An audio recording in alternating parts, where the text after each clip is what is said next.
ನಮ್ಮ ಕ್ಲೈಂಟ್ ಸುಬ್ರಹ್ಮಣ್ಯಂ ಅವ್ರಿಗೆ, ಸರ್ ನಿಮ್ದು ಏನೇನು ದಾಖಲಾತಿಗಳಿದ್ದಾವೆ ಎಲ್ಲ ದಾಖಲಾತಿಗಳನ್ನು ನಮಗೆ ಕೊಡಿ, ಒರಿಜಿನಲ್ GPAನಲ್ಲಿ ಮಾಡಿರ್ತಕ್ಕಂಥ ಸುಬ್ರಹ್ಮಣ್ಯಂ ಸಿಗ್ನೇಚರು ನೀನು ಮಾರಾಟ ಮಾಡಬಹುದು ಅಂತೇಳಿ ತನ್ನ ಅಳಿಯನ್ನು ಬಿಟ್ಟು ಯಾರೋ ಒಬ್ಬ ಮೂರನೇ ವ್ಯಕ್ತಿಗೆ ಕೊಡ್ತಕ್ಕಂಥ ಕೆಲಸ. ಅದೇ ದಿನ ನಕಲಿ ಸಿಗ್ನೇಚರ್ಗಳು ಆಗಿದೆ. ನನ್ನ ಕ್ಲೈಂಟು ಸ್ವತಃ ಅವರೇ ಬಂದು 80 ವರ್ಷ ಏಜು ಈ ವೀರಸಂದ್ರ ಗ್ರಾಮಕ್ಕೆ ಸರ್ವೆ ನಂಬರ್ಗಳಿಗೆ ಸಂಬಂಧಪಟ್ಟಾಗೆ ಸುಬ್ರಹ್ಮಣಿ ಅಂತಕ್ಕಂಥವ್ರು ಶುದ್ಧ ಕ್ರಯಪತ್ರದಿಂದ ಇರ್ತಕ್ಕಂಥ ಸರ್ವೆ ನಂಬರ್ಗಳನ್ನು ಖರೀದಿಸ್ತಾರೆ.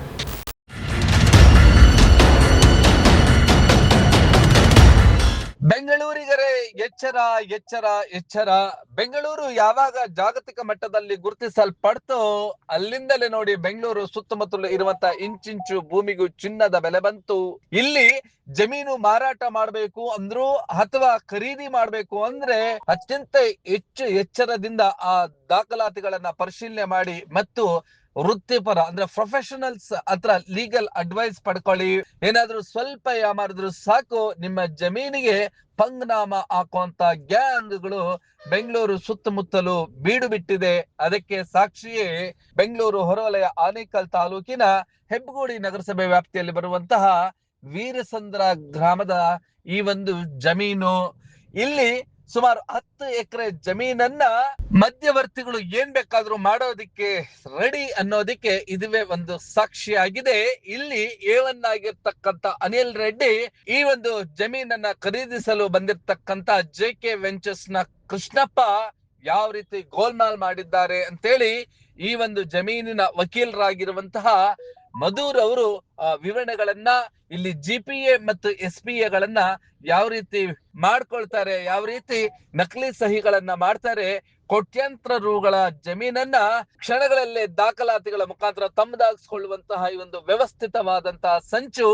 ಇಲ್ಲಿ ಈ ಒಂದು ವಕೀಲರ ವಿವರಣೆಯನ್ನ ನೋಡೋಣ ಬನ್ನಿ. ನೆಕ್ಸ್ಟ್ ಇನ್ನೊಂದು GPA ನಂಬರ್ ಬಂದು 998 ಅಂತ. ಆಮೇಲೆ 999 ಗ್ಯಾಪ್ ಆಗಿ ಮತ್ತೆ ನಮ್ಮನ್ನು ಕರೆದ್ರಲ್ಲ SPA ನಮಗೆ ಗೊತ್ತಿಲ್ಲ SPA ಮಾಡೋದಕ್ಕೆ, ಅದು ಡಾಕ್ಯುಮೆಂಟ್ ನಂಬರ್ 1000 ಮತ್ತು 1001 ಅಂತ. ಸೊ ಇದರಲ್ಲಿ ವಿಶೇಷವಾಗಿ ನೋಡೋದಾದರೆ 1000 ಅಂತಕ್ಕಂಥ SPAನಲ್ಲಿರ್ತಕ್ಕಂಥ ಸುಬ್ರಹ್ಮಣಿ ಸಿಗ್ನೇಚರು, ಒರಿಜಿನಲ್ GPAನಲ್ಲಿ ಮಾಡಿರ್ತಕ್ಕಂಥ ಸುಬ್ರಹ್ಮಣ್ಯಂ ಸಿಗ್ನೇಚರು, ಇದರಲ್ಲೇ ನಮಗೆ ಎಷ್ಟು ವ್ಯತ್ಯಾಸ ಕಾಣಿಸ್ತಾ ಇದೆ ಕಣ್ಣೋಟಕ್ಕೆ ಮೇಲ್ನೋಟಕ್ಕೆ ಅಂತೇಳಿ ಗೊತ್ತಾಗ್ತದೆ. ಇದೆಲ್ಲ ತನಿಖೆನಲ್ಲಿ ಎಲ್ಲ ತಿಳ್ಕೊಬೋದಾಗ್ತಂಥ ವಿಚಾರ. ನೋಡಿ GPAನಲ್ಲಿ ಯಾವ ಥರ ಸುಬ್ರಹ್ಮಣ್ಯಂ ಸಿಗ್ನೇಚರ್ ಇದೆ, SPAನಲ್ಲಿ ಯಾವ ಥರ ಸಿಗ್ನೇಚರ್ ಇದೆ ಅಂತಕ್ಕಂಥದ್ದು.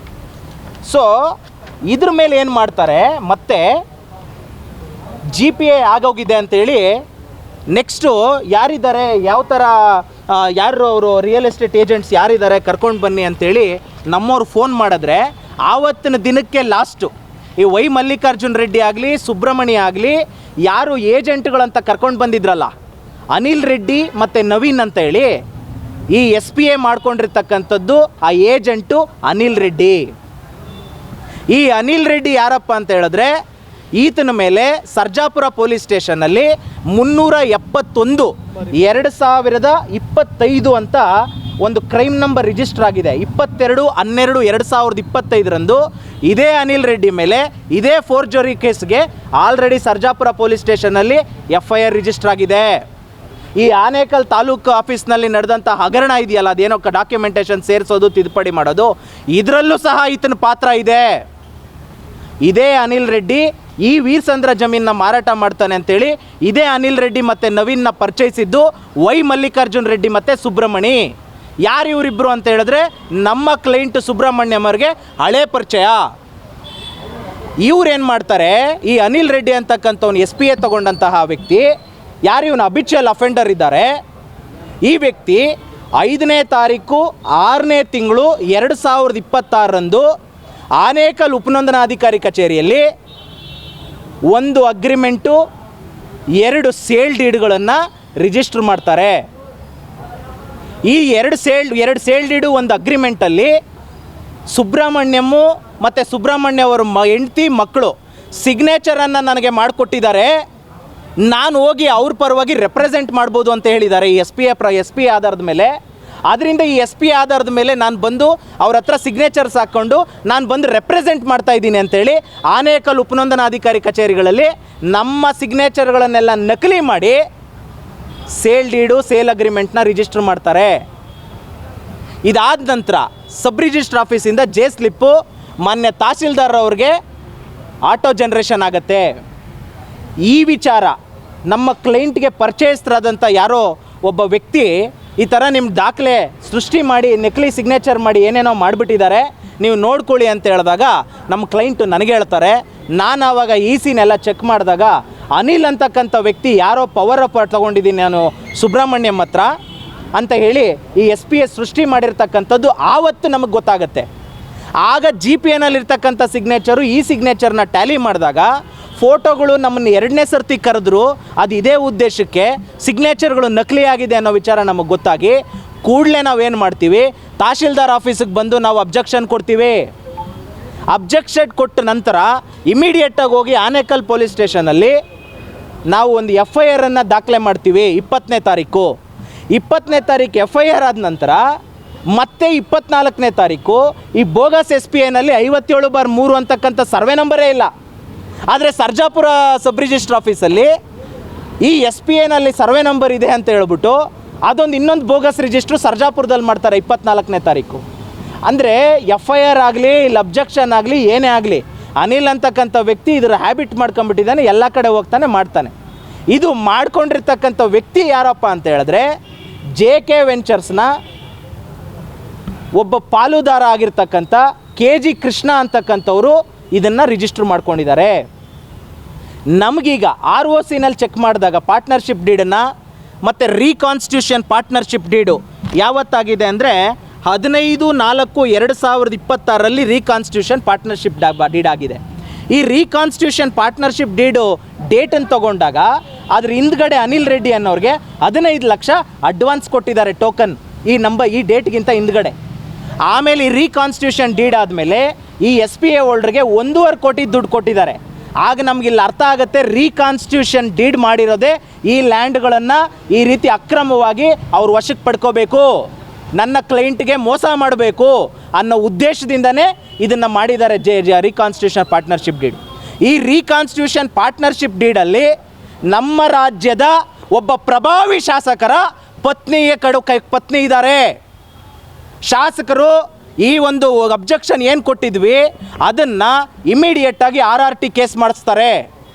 RRT ಕೇಸು 30ನೇ ತಾರೀಕು ರಿಜಿಸ್ಟರ್ ಆಗಿರ್ತಕ್ಕಂಥದ್ದು ಕೇಸ್ ಇರ್ತಕ್ಕಂಥ ವಿಚಾರ ನಾನು RCCMS ವೆಬ್ಸೈಟಲ್ಲಿ ತಿಳ್ಕೊಂಡಾಗ ನನಗೆ ಗೊತ್ತಾಗುತ್ತೆ.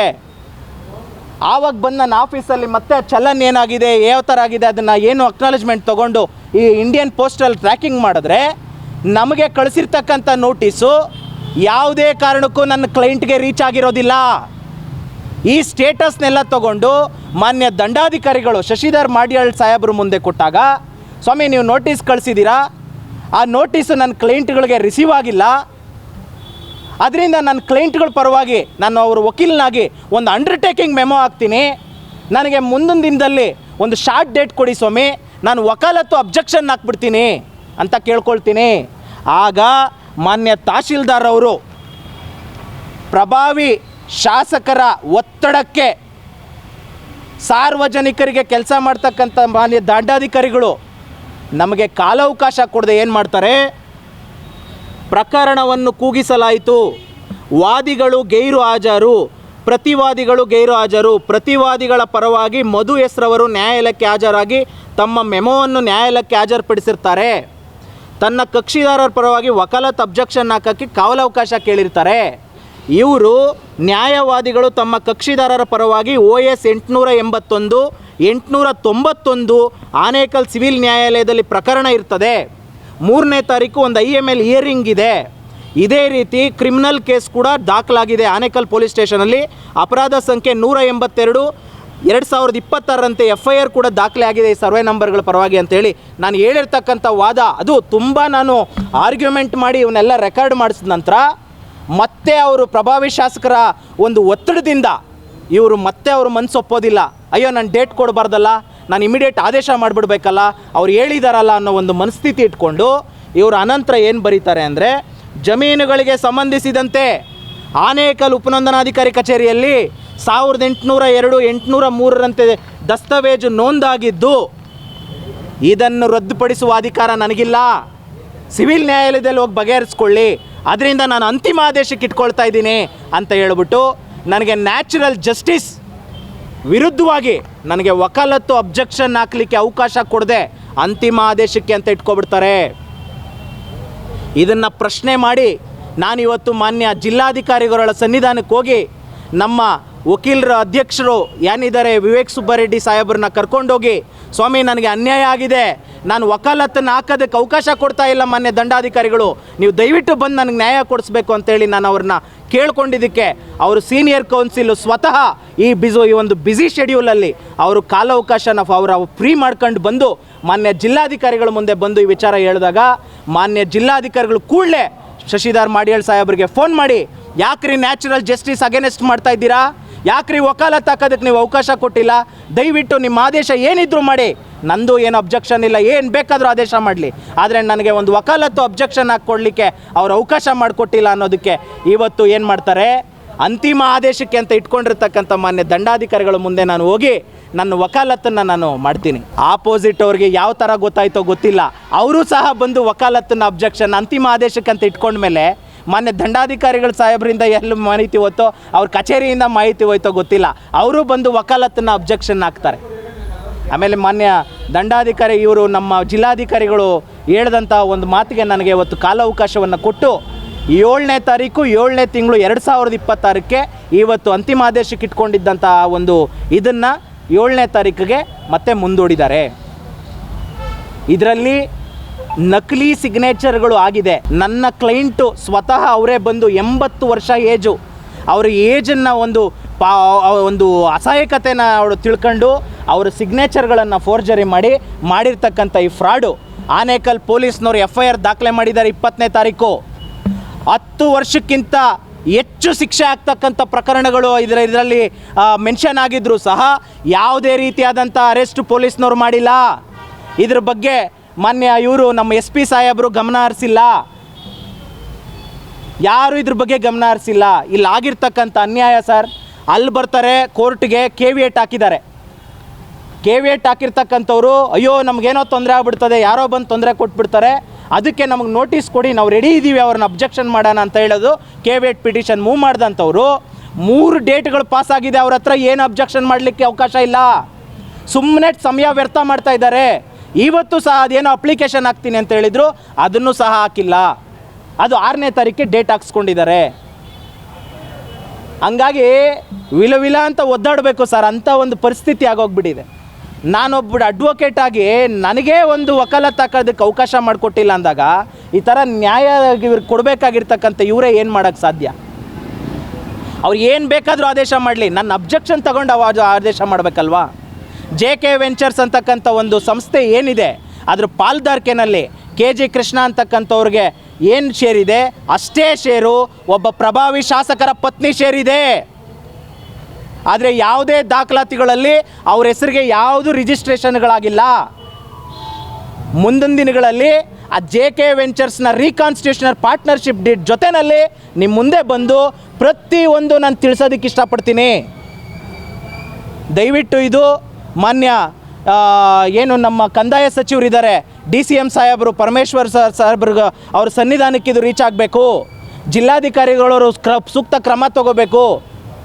ಮುಖ್ಯಮಂತ್ರಿಗಳು ಹೊಸ ಸರ್ಕಾರದ ಮೇಲೆ ನಮಗೆ ಭಾಳಷ್ಟು ಒಂದು ತುಂಬ ಅದ್ರ ಮೇಲೆ ನಮಗೆ ತುಂಬ ಒಳ್ಳೆಯ ಸರ್ಕಾರ ನಡೆಸ್ತಾರೆ ಅಂತಕ್ಕಂಥದ್ದು ಭಾಳಷ್ಟು ಇಟ್ಕೊಂಡಿದ್ದೀವಿ. CM ಸಾಹೇಬ್ರ ಸನ್ನಿಧಾನಕ್ಕೆ ಇದು ಹೋಗಬೇಕು. ಏನು ಸರ್ ಇದು? SPA ಕೊಡೋ ದಿನ GPA ಕೊಡೋ ದಿನ ತನ್ನ ಅಳಿಯನಿಗೆ ಯಾವನೋ ಒಬ್ಬ 3ನೇ ವ್ಯಕ್ತಿ ಆಲ್ರೆಡಿ ಈ ಥರ ಕ್ರಿಮಿನಲ್ ಕೇಸ್ಗಳಲ್ಲಿರ್ತಕ್ಕಂಥ 3ನೇ ವ್ಯಕ್ತಿಗೆ SPA ತಗೊಳ್ತಕ್ಕಂಥದ್ದು ಯಾರಾದರೂ ಮಾಡ್ತಾರಾ? ಈ ವಿಚಾರ ನಾನು ಹೇಳ್ತಾ ಇದ್ರೆ ನನ್ನ ಕಥೆನೇ ಕೇಳಕ್ಕೆ ರೆಡಿ ಇಲ್ಲ. ಯಾಕೆ ಅಂತ ಹೇಳಿದ್ರೆ ಪ್ರಭಾವಿ ಶಾಸಕರ ಒತ್ತಡ. ಇವತ್ತು ಮಾನ್ಯ ಜಿಲ್ಲಾಧಿಕಾರಿ ಸಾಹೇಬರಿಗೆ ನಾನು ನಮಸ್ಕಾರ ಮಾಡಿ ಹೇಳ್ತೀನಿ, ಅವರಿಂದ ಇವತ್ತು ನ್ಯಾಚುರಲ್ ಜಸ್ಟಿಸ್ ಅಂತಕ್ಕಂಥದ್ದಕ್ಕೆ ಒಂದು ಇದು ಬಂದಿದೆ. ಹಂಗಾಗಿ ದಯವಿಟ್ಟು ಇದನ್ನು ಸಚಿವರಿಗೆ ರೀಚ್ ಆಗೋವರೆಗೂ, ಎಲ್ಲ ಡಿಪಾರ್ಟ್ಮೆಂಟ್ಗೆ ರೀಚ್ ಆಗೋವರೆಗೂ, ಪೊಲೀಸ್ ಇಲಾಖೆ ಗೃಹ ಮಂತ್ರಿಗಳು ಪ್ರಿಯಾಂಕ್ ಖರ್ಗೆ ಅವ್ರಿಗೆ ಸಾಹೇಬ್ರಿಗೆ ರೀಚ್ ಆಗೋವರೆಗೂ ಇದನ್ನು ನೀವು ದಯವಿಟ್ಟು ನಿಲ್ಲಿಸಬಾರ್ದು. ಇವತ್ತು ಏನೋ ಅವರು ತಡ್ಕೊಳ್ತಕ್ಕಂಥ ಶಕ್ತಿ ಇದೆ, ತಡ್ಕೊಂಡಿದ್ದಾರೆ. ಯಾರಾದರೂ ಬಡವ್ರಿಗೆ ಈ ಥರ ಆಗೋದ್ರೆ ಯಾರು ನ್ಯಾಯ ಕೊಡಿಸ್ತಕ್ಕಂಥದ್ದು? ಸೆಷನ್ಸಲ್ಲಿ ಭಾಳ ಚೆನ್ನಾಗಿ ಹೇಳಿದ್ರು ನಮ್ಮ ಹಿಂದಿನ ಕಂದಾಯ ಸಚಿವರು ಕೃಷ್ಣ ಬೈರೇಗೌಡರು. ಯಾರೋ ಹೋಗಿ ರಿಜಿಸ್ಟರ್ ಮಾಡಿಬಿಡ್ತಾರೆ, ಯಾರೋ ಹೋಗಿ ಖಾತೆ ಮಾಡ್ಕೊಂಡ್ಬಿಡ್ತಾರೆ, ಅದ್ರ ಬಗ್ಗೆ ಹೋಗಿ ಸಿವಿಲ್ ಕೋರ್ಟ್ಗೆ ಹೋಗ್ಬಿಡ್ತಾರೆ. ಸಿವಿಲ್ ಕೋರ್ಟ್ಗೆ ಹೋಗಿ ಕೇಸ್ ನಡೀತಾನೆ ಇರ್ತದೆ, ಇನ್ನೊಬ್ರಿಗೆ ರಿಜಿಸ್ಟರ್ ಮಾಡಿಬಿಡ್ತಾರೆ. ಅವ್ನು ಕೇಸ್ ಆಗ್ತಕ್ಕಂಥವನು ಸತ್ತೋಗ್ತಾನೆ, ನ್ಯಾಯನೇ ಸಿಗೋದಿಲ್ಲ. ಅದರಿಂದ ಮೊನ್ನೆ ಡಿಸ್ಟ್ರಿಕ್ಟ್ ರಿಜಿಸ್ಟ್ರಾರ್ಗೆ ಇದನ್ನು ಕೊಡಬೇಕು, ಇದು ಅಧಿಕಾರ ಕೊಡಬೇಕು, ಸೇಲ್ ಡೀಡ್ಗಳು ತಪ್ಪಾಗಿ ನೊಂದಾಗಿರ್ತಕ್ಕಂಥದ್ದನ್ನು ಕ್ಯಾನ್ಸಲ್ಮೇಷನ್ ಮಾಡೋದಕ್ಕೆ ಅಂತೇಳಿ ಸೆಷನ್ಸಲ್ಲಿ ಭಾಳ ಚೆನ್ನಾಗಿದ್ದು ಮಾಡಿದ್ದಾರೆ. ಇದು DR ಅವ್ರಿಗೂ ರೀಚ್ ಆಗಬೇಕು. ನೀವು ಈ ಕೂಡ ಎಲ್ಲ ನಮ್ಮ ಚಾನಲ್ಗೆ ಸಬ್ಸ್ಕ್ರೈಬ್ ಆಗಿಲ್ಲ ಅಂದರೆ ಸಬ್ಸ್ಕ್ರೈಬ್ ಬಟನನ್ನು ಕ್ಲಿಕ್ ಮಾಡಿ, ಪಕ್ಕದಲ್ಲಿರೋ ಬೆಲ್ ಐಕನನ್ನು ಕ್ಲಿಕ್ ಮಾಡಿ. ನಾವು ಅಪ್ಲೋಡ್ ಮಾಡುವಂತಹ ವೀಡಿಯೋಸ್ ನಿಮಗೆ ನೋಟಿಫಿಕೇಶನ್ ಬರುತ್ತೆ.